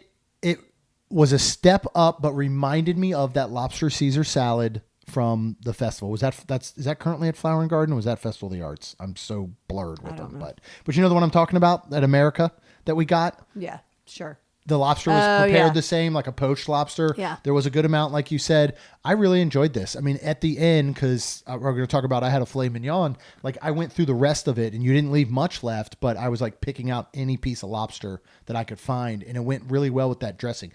The dressing actually would have worked well with the lobster in a cold lobster roll type sandwich. Yeah. That's kind of what it reminded me. And I got the pasta. I just realized. I know you did. I did not get the. So I had steak and lobster. Yeah. So you got the tortiglione pasta. I did. This is a prosecco cream, pancetta, shallots, cremini mushrooms, and a lemon thyme. What did you think of this? These were these big tortiglione. It was like a big, I would call it a rigatoni, really, right? Yeah. It's like the shape of the pasta. It was a lot of good. space for sauce to get inside. Yeah. It was really good. I ate quite a bit of it. Yeah. And it was good because I remember going back and eating some more of it. So I guess I wanted pasta and lobster. Apparently. Yeah. I enjoyed it. I think they do. For me, the pasta on the ships seems to always be a little bit, not quite to al dente. Yeah. So it's always a little firmer than I personally like. But yeah, I thought the cream sauce was good, and that pancetta in there was good. Shannon had been told us all week that to your dad and I, if we're looking to get a steak one night, save it for 1923. Yep. And they have the 1923 peppered filet mignon. This comes with buttered long green beans, smoked bacon, crushed fingerling potato hash, and a pink pepper cafe à l'autre that they will come and actually pour on the steak afterwards. Your assistant server will. Yeah. Number one, I don't think buttered long green beans get enough love in the world. They don't get it from your mom because she replaced it with carrots every night. With cooked carrots, which they were more than happy to do. Yeah, they did. Which was wonderful for her. I love these. They're so perfectly cooked. They have a little extra snap to them. It just tastes like a fresh green bean with some butter. I got my steak medium. Okay. And it was cooked medium rare, but in a way that I wanted it. So that's the reason I ordered it medium, because I've been a little bit weird with that lately. Yes, so you have. lately I've been ordering medium steaks, and they seem to be done the way I like them. Good. I had one little tiny piece of fat on mine that I didn't eat, but other than that, it was a really good steak. Good. I don't know that if we had sat down at a Yachtsman, at a Le Cellier, and I was paying $65-$70 for this steak, if I would have the same opinion on it. Like, I don't believe it was that level. I think this was certainly above a Texas Roadhouse or, those. I would say this was middle road steak where you would sit down somewhere and pay $40-$45 for it, and you would be perfectly happy with it. So the fact that it's included in your rotational dining, to me, is just a bonus. Yes. I loved everything with it. I love this crushed fingerling potato hash. It was kind of like trying to think of it, almost like a little potato cake. And I really, really enjoyed that. I thought this was an elegant way to do a traditional steak and potatoes, pretty much. All right, let's move on to our desserts. You got the churros calientes, with sugar spice churros, dulce de leche, and I think whoever makes these also makes those drop donuts because it was just like, oh, okay, Yeah. right. Yeah. They weren't like the little churros you get at Disney World that you would be like, yay. And they weren't they were fine. I think I ate a couple of them. Yeah. I wasn't like, oh, ew, I don't want them. I'd put them between in-park gross churros and Three Bridges churros. You know what I mean? They weren't as good as Three Bridges. They weren't as bad as the in-parks. They were somewhere in the middle. Yeah. I got what is my favorite dessert, I think, on the ship. If I didn't already say I had a favorite dessert on the ship. The Atwater Fuji apple cheesecake. This is a sweet dough shell, caramelized apple, cinnamon cheesecake, rolled oat crumble. So if, let's just say, a cheesecake was on this ship and then an apple pie was on the ship and they met and they fell in love and they decided to make a baby. This is what they birthed. Nice. It was incredible. Good. I loved it. It was literally like an apple pie tart with this oval round cheesecake on top. And so when you put your fork through all of them, you combine the flavors of the cheesecake with the apple pie. And then that sweet dough shell was so perfect because a lot of times these can be really hard. They're hard to break through with like a fork and you end up not being able to really eat them composed with everything else. But this was kind of like a softer, buttery dough shell. So it was amazing. I loved this thing so much. Good. All right, buckle up, folks, because we are getting into specialty dining, and we're going to do them in order for two reasons. One, we did Enchante, and then we did Palo Steakhouse the next day. Yes. Two, our overall review of Palo Steakhouse is going to be more positive, and we would like to finish on more positive. Absolutely. So, we're going to start with Enchante, which is on deck 12 aft. Both lunch and dinner, $145 per person. Woo-wee. Which is basically, let me see, this ended up being what? 1, 2, 3, 4, 5, 6, 7. This is like a 7 to 8 course meal. So by Disney dining pricing and standards, this is a steal. Yeah. Because you put this inside of a park, you put this at Chef de France, or heck, what is Monsieur Paul charging right now for their prefix meal? Oh, $250 or something. Okay. This is a $300 meal inside of a theme park. Yeah. So I will give it that. So their description real quick is a gourmet menu created with superior seasonal ingredients, ensures dining at Enchante is always an exceptional culinary affair. In a nod to Disney's Beauty and the Beast, Enchante's glittering setting sets the tone for a full sensory experience. Why don't you just talk about walking in from the moment you step into the doors and you walk down the hallway towards the Rose. Yeah, to the Rose. Oh, it's not the Enchanted. Rose. You walk into the Rose and wait and then before you're seated. And this is your entrance to both Enchante and Palo Steakhouse. Well, everything faces the water and these just big glass like wall almost. Yeah. It's just gorgeous. It's dark when you're walking down and, on the walls you see different paintings of different people of, Beauty and the Beast basically.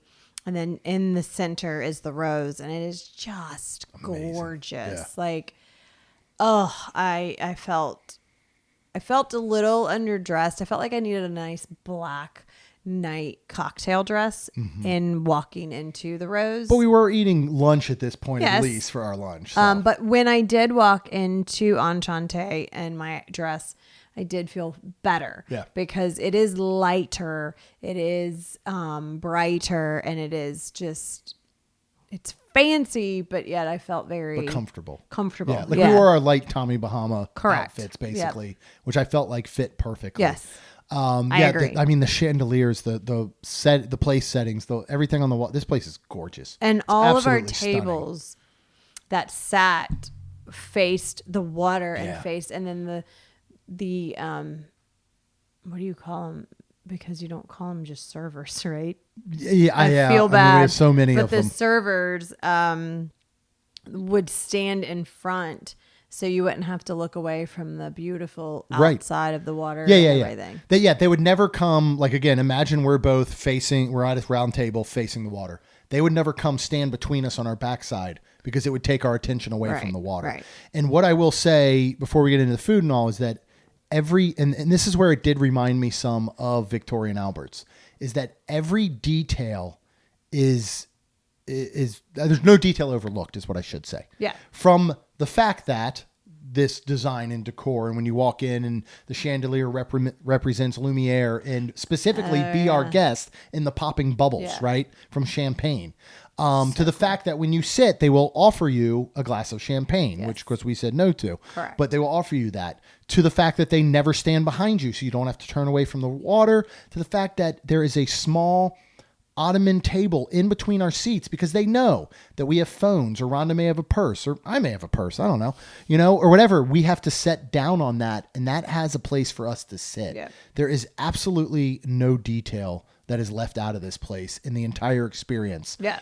And that includes the multitude of servers. Yeah. Not only Matt, who came in and sat us, but then Remy, who would be our main server, down to somebody who might bring you bread, who might bring you certain entrees. Just unbelievable experience that alone, in my opinion, is worth $145.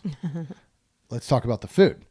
So, are you going to talk about your zero proof pairing? I will. So there are a couple different, in addition to the $145 per person for the meal, there are some pairings. Yes. One of those is the Bon V, which is zero proof pairing, which is $50 per person.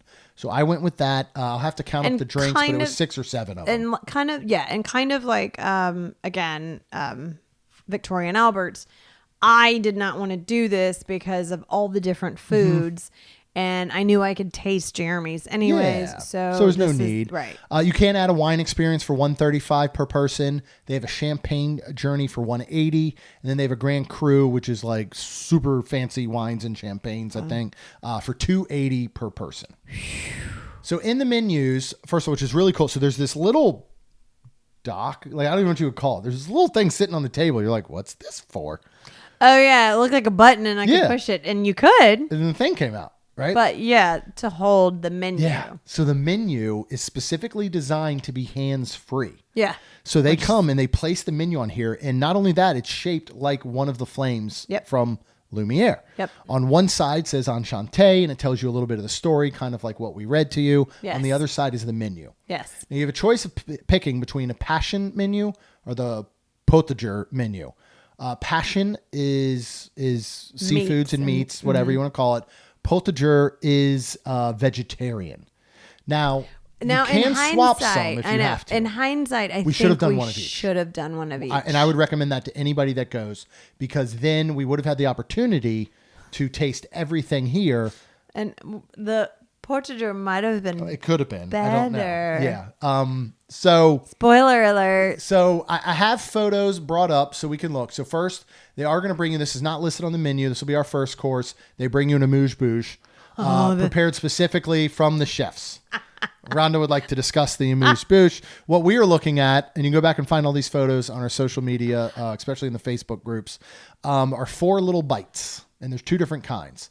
One of them is like a falafel style bite with like a little dollop. I want to say it was like a lemon curd. And then there are these 2, they look like dessert. I mean, it almost looks like a large cherry with a little piece of whipped topping. Yeah. Do you want to talk about the falafel bite? The falafel was very good. Yeah, it was very Mediterranean. Yeah. Yeah. Very crunchy, European, like, I guess. Good. Like, I mean, the flavors were great. Yeah. I mean. And again, I'm talking bites, right? These are 1 bites. Oh, very You got to make them small. 2 if you're really trying hard. Oh, yeah. And everything is served on specialty plates and dishes, much like I feel like we got at a Victoria and Albert's. So these are served on a raised wood pedestal with like a white clean plate on top. Yeah.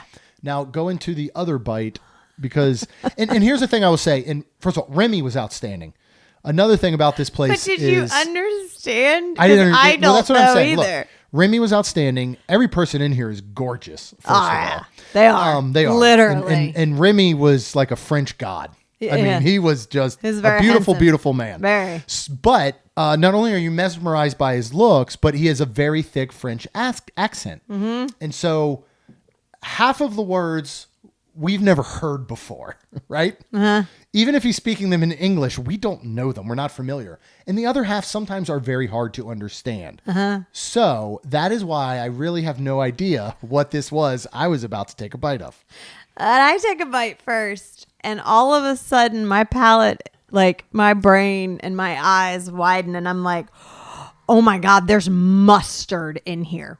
Like, to me, I'm not going to lie to you, and I felt like a very, like, mustard flavor. If you want to call it yellow, like, whatever you want to call it, I was like, oh, no. And Jeremy, at this point, had already put it in his mouth. Yeah.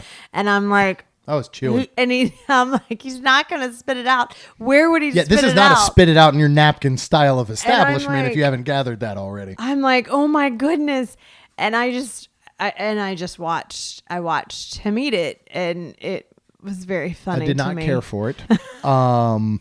I feel like this needs some sort of translator so that we know what's in them. Oh, but my I went goodness. with it. This wasn't like, I mean, obviously this wasn't like when when I was in 7th grade and we were setting up for the play after school and somebody went and got a bag of McDonald's hamburgers and got them with everything on it. And I wasn't aware of that. And I took a bite and was just hit with nothing but yellow mustard.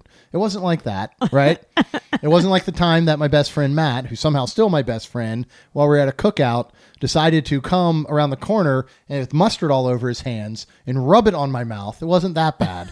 But it wasn't something that I particularly enjoyed. And I wish I had known what was in it. That was probably one of my favorite parts. So, along with, we will laugh. This is going to be a fun one. One. So next, they bring out, before they bring out the bread, they bring out the butter for the bread. Oh, yeah, I don't that's have the right. video up here, but you can see. So it comes in this, dome. there's this little gold dome that sits atop this like white plate.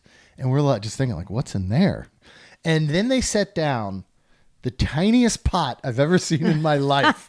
And it looks like a cast iron pot, right? With a top and everything. Yeah. And A in a tiny spoon, spoon. the tiniest spoon ever. If you've ever come across, and you will now, because I'm going to say it. If you ever come across the tiny cooking shows on your social media, it looks like a pot from that. It is the tiniest spoon I've ever seen in my life. So it's a granulated like sea salt. And then under the gold dome, when you pick it up, is this perfect cube of like mid-soft butter. Yeah. Right? Some type of butter. Then they bring you out the French bread, the crusty French bread. Oh my God. This was the best. Yeah. This was, I think, the best dish. This possibly, no, I have a better one, but Okay. So after eating the bread, my place setting looked like a child had eaten bread. And Remy came and he's scraping it off. And I'm like, I'm sorry, I made a mess. And he told us, Yeah. that's great. He was Yep. basically like, you can tell the better the bread by the more crumbs that are left on your table. Because you want that nice crusty outside and that soft, nice kind of tender inside of the bread. Yeah. But the bread was absolutely outstanding. We laughed a lot about the tiny pot. Yeah. All right. Next up was our actually this was another one that I don't believe is listed on the menu. It's a radish. No, but this isn't. No, because that. Trust me, you'll know that one when it comes up. So Well, I this swear, is a he said giant. this is radish is like wrapped. Oh, so then it might have been thin, very thinly sliced, large like yellow radishes, and inside I don't know what was in it, but everything comes out, and then everything they pour a sauce or an oil over top of it. So this is a bowl that is about 12 inches across and 5 inches deep. These are tiny. And inside looks like the mini brand kitchen, like if you got some enchiladas, right? Yeah. These tiny little rolled, there's 3 of them, and they're maybe 1.5 inches long each. And then on top, there's some maybe. It might right? be an inch. Like They are were so small. they were There's 3 tiny. of them. He pours this olive oil stuff over top of them. They were fine. It was fine, but I ate 'em. couldn't. Yeah, I couldn't place it. No. I couldn't say what it was. Nothing stood out. It was just kind of there. Mustard didn't stand Mustard, out. thankfully, did not stand out. All right. So next, Rhonda. I did get a. Yeah, you did get a separate zero proof cocktail off of the menu. They have a very extensive, delicious zero proof cocktail and mocktail menu that you can order direct from, or you could have gone with the zero proof pairing. The first zero proof pairing that I got, and I don't have these names in front of me, was like a sparkling lemony kind of, what would you call it? Like a spritzer almost, like a lemon spritzer. Yeah. And it was light, refreshing. It was served in a white wine glass. Yes. I really enjoyed this. This is the type of drink you'd have. Mine was like an Aperol Spritz. Yeah, Aperol Spritz. That's right. Okay. Next up, Rhonda decided, because the first dish that is on the menu is going to be this scallop with cabbage and a côte champenoise sauce. Rhonda did not want that and said, what other options there are. That's when Remy let us know, if you like, I can swap the same item basically listed on the potager menu, which was a potato gnocchi with confit onion and yellow wine. So this is 1, 2, 3, 4, 5 pieces of gnocchi. It has these onions, right? Yeah. It's got these confit little onions that are almost like pearl onions. A couple leaves sitting on top. And then inside they come back and they pour that yellow wine kind of reduction sauce. Yeah. Beautiful dish. Absolutely gorgeous. What did you think of this one? Especially when you had gnocchi the night before. Well, this was fantastic. And the sad part is literally, I was like, oh, maybe this is what gnocchi's really supposed to taste like. It is. I still thought it was fantastic, but this was absolutely great. I ate this. In all honesty, I know I said the bread, but this honestly was probably my favorite dish was good. out of everything. Yeah. So I gave you one gnocchi. Yep. I really enjoyed it. This is what gnocchi is supposed to taste like. You know, it's a really potato good. pasta. Oh, it's so good. I really like the confit onion. It's very potato with it. tasty. Yes. This was done very, very well. So we'll go back to my dish, which was going to be the scallop, the cabbage, and the côte champenoise sauce. Now, this is scallop served 3 ways. Yes. The first one is a seared scallop, and it has a cabbage leaf, and then it kind of has this... It's like a Brussels sprout leaf. Aren't Brussels sprouts just tiny little cabbages? I don't know. Do you really think about it, though? I don't know, Aren't they? man. They got to be in the same family. Sure. Right? Like, they all show up at Christmas, I think. Okay. And then it had this... I don't know what to call it, but it was like it was almost like if you ground up cabbage and all to fill something, but then you never filled it. It just kind of sat there. Right? And then they poured this kind of creamy sauce over it. The other thing that came with was this pressed cold scallop and shrimp, like paper thin little patty. That's not, well, I wouldn't say I paper guess you could thin. call it. It was thin, maybe But quarter inch at most, right? And then it also came stack of with this papers. scallop soup. Now, when I say scallop soup, there are no chunks of scallop in it. It is all blended fine into a soup. All right. This pairing of these 3, I will say, blew my mind. This was as good, right on point with anything we had at Victoria and Albert's, which if you go back to that review in that episode, everything we had that night was the best we've ever had of that thing. Yeah. This is one of the best scallop dishes I've ever had, especially because it was this scallop 3 ways. As much as I loved the seared scallop, which if you go back and look at the photo, it's gorgeous. Like the sear on top and the crunch of the exterior, and then that nice tender scallop with that cabbage and all was outstanding. This scallop soup I could eat for every meal. It was unbelievable. I tasted loved it. I didn't like it. You did not like it. Nope. But I thought as a whole, this whole dish and getting these 3 little portions was almost like 3 of their own courses. Yeah. They could have served any individual one and it would have been good, but all 3 combined. Yeah. And what he said was take taste between them. Kind of go Yeah. between them. Don't eat all of this one and then that one and that one. The flavors kind of develop and they work together and marry together as you pick between them. And Remy was as right as he is good looking. All right. This is the one. This is the langoustine, radish, and tamarind. Now, langoustine, in layman's terms, is a Norway lobster. It's kind of like a mashup between a shrimp and a lobster and a crawfish. And what they served us was like 2 wet caterpillars wrapped in a burlap napkin or something. This was one of the most unappetizing textured dishes I've ever had in my life. It looked like it was just going to inch right off our plate. I thought it was going to start moving. It looked like a caterpillar, but without its skin or legs. I did. Was this the one that you had to get up and leave the table? because or was that another one? Because you almost peed your pants. Oh my God. From laughing. The best part of this dish I don't know. was the tiny radishes that just were away from it all. I ate it though because it gave the crunch because this was very mushy. It was so soft. It was so mushy. It was like eating an uncooked wet shrimp. It did. That's God. what I thought. I'm thinking about it. And here's the thing too. First of all, the plates are so small. The yuzu sauce was good, but it wasn't enough to save this. Oh God. And I couldn't get over the texture. It was so soft. And his face. I think this was So the one I think it's when you had to leave the table. Pee. Yeah. Oh, I was laughing so hard. And here's the thing, and this is going to come up in another dish. I didn't. First of all, you're spending the money. Oh no, it's I didn't the other want to. dish. Oh, it is the other dish. I didn't want to leave anything. Right? Like I don't want to leave. Like I'm weird. So for some reason, I think Remy's going to come out and be like, "Oh, you did not like," and like be offended. You know what I mean? Like they're not going to be offended. So I ate it all. I ate both of these caterpillars. No, I had one. We each got this. Oh, we each got We this. each That's got right. this, unfortunately. Oh, This yeah. was 4 caterpillars the 2 of us had to take down. Right? And I still don't know that they were cooked. I think this was done more like a ceviche. I think that's what you said, and I Yeah. was like, "Oh, okay." So and hence the softness of it all.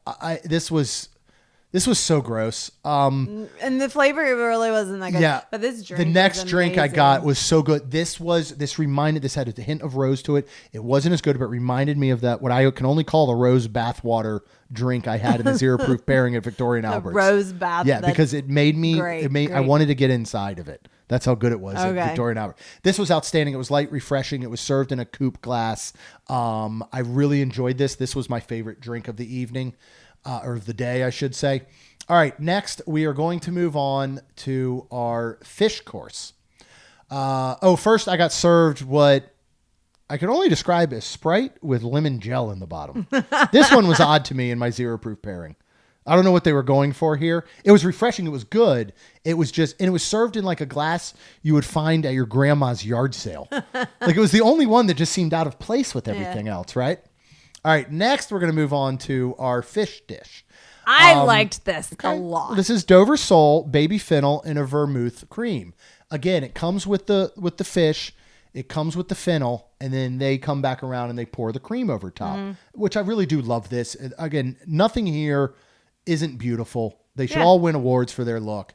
Do you want me to talk about it first since I had more negative thoughts about it? Because This fish, first of all, it was maybe 3/4 inch wide by about 3 inches long and maybe a 1/2 inch thick. So it's a very fine piece. For me, it was very dense. So I like a nice, light, flaky fish that was, I think it was triggerfish that we had at Victoria and Albert's. Something like a cobia that is nice and buttery. This just didn't do it for me. I actually like the fennel better.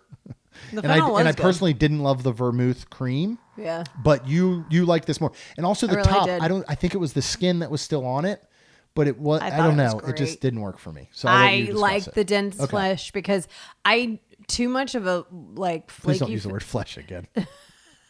fish. Too much of a flaky fish makes me feel like it's not Undercooked done, or something. undercooked. Yeah. I'm kind of like Lacey in that sense. So I'm like, is it done? And this just, I knew it was, and it was just really good. I really, really enjoyed the fish. Good. I'm very glad. I like the fennel. I enjoy fennel. So that had it going for it. And the plate was cool. Okay. Yeah. It looked like a sombrero, but without the top part, if that makes any sense. It probably doesn't. All right, let's move on to the next one. First. Oh, this was They really had good. a cherry, it was like a cherry smoked, I think maybe even Bourbon, maple like a- old fashioned Yeah, that yeah. obviously used Yeah. a zero proof spirit bourbon. But they truly brought it out in a black box that he opened with the drink inside and the smoke came out. Yeah. And I'll be honest, now being sober, one of the things I miss, other than all of the alcohol that I used to drink, is I do miss the presentation. I do miss the allure of it. Like I wasn't just about drinking in the beginning of the evenings. I enjoyed a well-crafted cocktail. I enjoyed something that came out smoking under a dome and you could taste those hints and those flavors of the smoke. And so I was really, really happy to see it presented this way. And it was the best beverage that I had on board. I mean, loved this thing. I tasted it and I was like, this isn't real, right? Because it kind of tasted real. They did a really, really good job. Yeah, they did. I was like, gross. All right. The next picture is loading, and we're getting into our pigeon pie with spinach and a pigeon au jus. So this is, I'm going to try and paint a picture for you. It was like what it tasted like was an uncooked sausage wrapped in a grape leaf that somebody had wiped their butt with. And then they were just like, hey, let's put a bunch of flowers on top. Maybe they won't notice that we're about to serve them what I can only describe as the French turducken. Right? So it is I just realized it. This is a French turducken. This is Chef Aujuge Machin was just like, look, we can't serve them a turducken. So we're gonna do it up with pigeon in it. So this is layered with first of all, they can't get get ahead. They can't get the French pigeon that they would normally use. So what he told us is that they use squab, which I don't know what a squab is. Right? I thought squab was similar to crow. I can only assume it's not, or they wouldn't feed it to us on board $145 per person restaurant. Ron is going to pee again. This rug is new. Please don't get any on it. So it is layered with that in there. It's got some other stuff that he explained and I couldn't understand. It has a really delicious flaky dough around it, which it's got going for it. And then, they sauce it and then it does. It literally is like, I think it is grape leaves. And then, hold on, that's just something setting off. I think they really were grape leaves with he said a sausage inside, but the sausage really almost tasted like it was just ground raw meat in the texture profile. So he says, what you